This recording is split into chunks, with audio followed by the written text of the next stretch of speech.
আজ আমি আপনাদের শেখাবো আপনারা যদি ফেসবুক পেজ থাকে সেটি কীভাবে ডিলিট করবেন। এর জন্য আপনার সর্বপ্রথম ফেসবুক অ্যাপটি ওপেন করে নিতে হবে। এবার আপনার ডান সাইডে যে প্রোফাইল অপশানটি আছে সেই অপশানটি আপনার ওয়ে করতে হবে। নিচে যে অ্যারো অপশানটি আছে এই অপশানটি ওয়ে করলেই আপনি দেখতে পারবেন আপনার ফেসবুক পেজ। আপনি যেটি ডিলিট করতে চাইছেন সেটিকে আপনার ওয়ে করতে হবে। ওকে করার পরে আপনার আবার পুনরায় ডান সাইডে প্রোফাইল অপশানটি ওয়ে করতে হবে। এবার আপনার নিচে যে সেটিংস যে অপশানটি আছে এই অপশানটি আপনার ওয়ে করতে হবে। এবার আপনার উপরে যে পেজ সেটিং যে অপশানটি আছে এই অপশানটি আবার ওয়ে করতে হবে।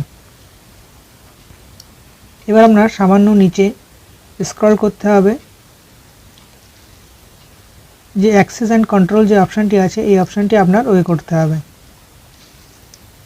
এখানে দেখতে পাবেন যে ডিঅ্যাক্টিভেশন অ্যান্ড ডিলেশন যে অপশানটি আছে এই অপশানটি আপনার ওয়ে করতে হবে। আপনি যদি পেজটি ডিলিট করতে চান তাহলে ডিলিট পেজ এই অপশানটি সিলেক্ট করে কন্টিনিউ অপশানটি ওয়ে করবেন। আবার আপনার কন্টিনিউ অপশানটি ওয়ে করতে হবে।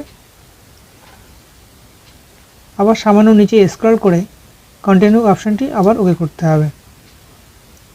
এখানে আপনার ফেসবুকের যে পাসওয়ার্ডটি আছে সেই পাসওয়ার্ডটি এখানে এন্টার করতে হবে।